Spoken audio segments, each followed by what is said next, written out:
أشرقت نفسي بنور من فؤادي حينما رددت يا رب العباد وانتشت روحي وصار الدمع بسم اللہ الرحمن الرحیم۔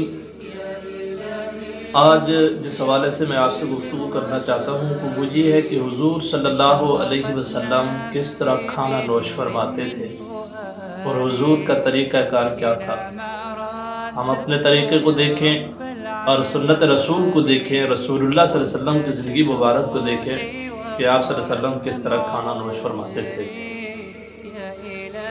حدیث نمبر 1848 ہے، حضرت انس رضی اللہ تعالی عنہ روایت کرتے ہیں۔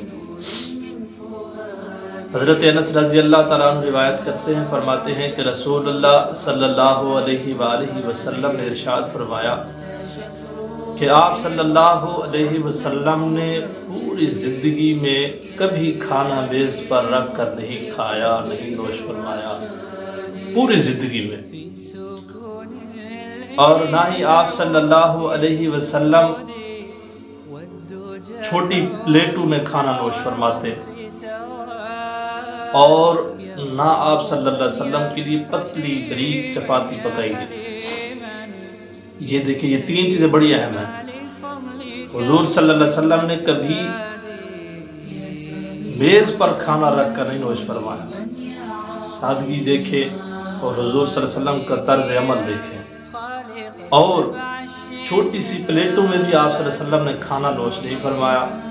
آپ کا دسترخوان وسیع ہوتا تھا، اگرچہ اس وقت فاقے کا دور بھی ہوتا تھا، لیکن پھر بھی کشادہ دل حضور اتنا تھے کہ آپ صلی اللہ علیہ وسلم کا جو تھا دسترخوان بڑا وسیع ہوتا تھا۔ پتلی چپاتی بھی آپ صلی اللہ علیہ وسلم کے لیے پکائی گئی۔ راوی کہتے ہیں کہ میں نے حضرت انس رضی اللہ تعالیٰ عنہ سے پوچھا کہ صحابہ کرام رضوان اللہ علیہ مجمعین کس پر رکھ کر کھانا نوش فرماتے تھے؟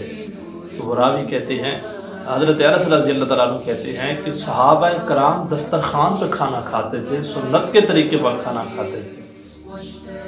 آج نظر ذرا یہ کہ ایک حدیث ہی ہمارے لیے کافی ہے کہ ہم پورے ذخیرہ حدیث کو تلاش کرتے رہیں کہ کیا حضور کا طرز تھا، کہیں رخصت تھی، کیا رخصت تھی۔ بہرحال ایک سنت طریقہ اور سادگی جو ہے وہ اپنی زندگیوں میں لانے کی ضرورت ہے۔ یہ دیکھیں کہ چھوٹی سی چھوٹی معمولی بات بھی، حالانکہ معمولی نہیں ہے، حضور کی بات بھی معمولی نہیں ہے، معاشرت کے حوالے سے چھوٹی سی چھوٹی بات بھی حضور اپنے عمل سے ہمیں سکھا گئے ہیں کہ میری بات اس طرح ہے۔ اور یاد رکھیں حضور کی کوئی بھی بات چھوٹی نہیں ہوتی، حضور صلی اللہ علیہ وسلم کی بات جو طرز عمل ہے وہ بڑا اہم ہوتا ہے، بہترین ہوتا ہے، اور ہمارے لیے نمونہ ہونا چاہیے۔ ہم اپنے لیے نمونہ اس کو بنائیں، اپنے زندگی میں اس کو لے کے ہیں۔ کھانے کا سنت طریقہ بھی یہی ہے کہ کھانا دسترخوان پر کھایا جائے، اور جو ہے نا جہاں جس پلیٹ میں آپ کھا رہے ہیں، ہم کھا رہے ہیں، تو اس پلیٹ کے اپنے طرف سے کھانا چاہیے، نہ کہ کسی دوسرے کی طرف سے ہم وہ کھانا کھائیں۔ اپنے طرف سے ہم کھانا کھانا چاہیے، ادب و احترام کے ساتھ کھانا کھانا چاہیے۔ پہلے کھانا شروع کرتے وقت بسم اللہ الرحمن الرحیم یا بسم اللہ وعلی برکت اللہ پڑھنا چاہیے۔ اگر یاد نہیں آئی تو حضور نے فرمایا کوئی بات نہیں، انسان بھول جاتا ہے، وہ کی شدت میں، جلدی میں، تو درمیان میں اگر یاد آ گئی تو بسم اللہ اولہ و آخرہ پڑھنا چاہیے۔ اگر پھر بھی آپ کو بھول گئی ہے تو آخر میں بھی یہی دعا آپ پڑھ لیں۔